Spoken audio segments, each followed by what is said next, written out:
Assalamualaikum warahmatullahi wabarakatuh. Perkenalkan, saya Dean Wahyu Permana dari program studi Manajemen Pendidikan Islam kelas C akan menjawab soal UTS Manajemen Perkantoran.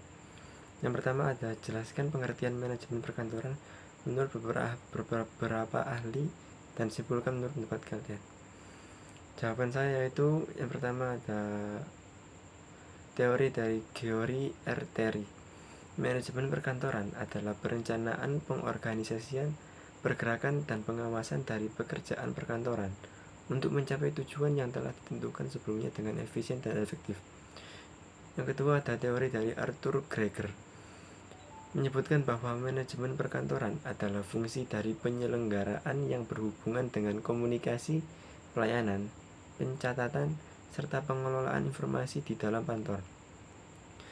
Dengan demikian, manajemen perkantoran itu proses pengaturan, pengawasan, dan pengelolaan semua aktivitas di dalam kantor dengan tujuan mendukung efektivitas dan efisiensi operasional, memastikan pencapaian tujuan organisasi, serta memberikan pelayanan administrasi yang baik. Lanjut ke soal yang kedua, yaitu jelaskan peran pokok tata usaha.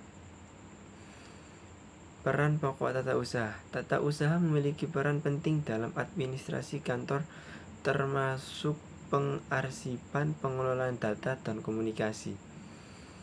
Mereka bertanggung jawab untuk menjaga dokumentasi dan memastikan informasi tersedia tepat waktu. Lanjut ke soal yang ketiga, yaitu dilihat dari jenjang manajemen perencanaan dibagi menjadi 3 jenjang perencanaan. Jelaskan 3 jenjang perencanaan tersebut. Jenjang perencanaan dalam manajemen perencanaan dibagi menjadi 3 jenjang.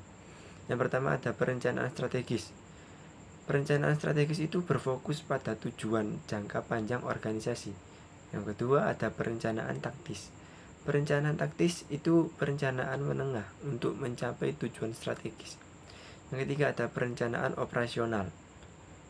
Perencanaan itu perencanaan harian atau bulanan untuk menjalankan tugas sehari-hari.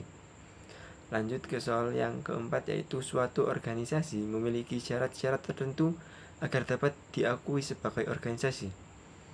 Sebutkan syarat-syarat tersebut. Syarat-syarat sebuah organisasi agar diakui sebagai organisasi harus memenuhi syarat. Yang pertama ada memiliki tujuan yang jelas.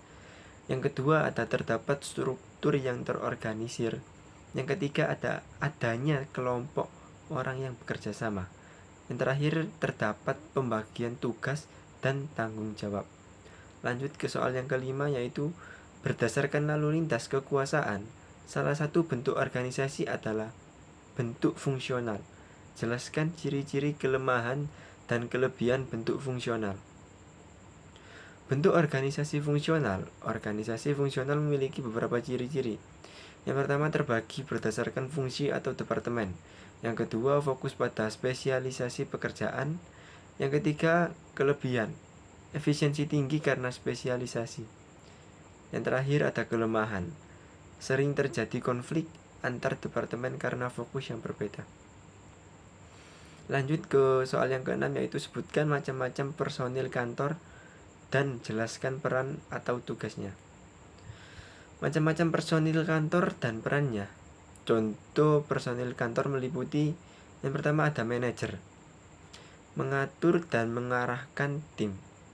Staf administrasi, menangani tugas-tugas administratif. Sekretaris, mendukung eksekutif dengan manajemen jadwal dan dokumen. Masing-masing memiliki peran penting dalam menjaga kelancaran operasional kantor. Sekian jawaban UTS dari saya, Dean Wahyu Permana. Akhirul kalam, wassalamualaikum warahmatullahi wabarakatuh.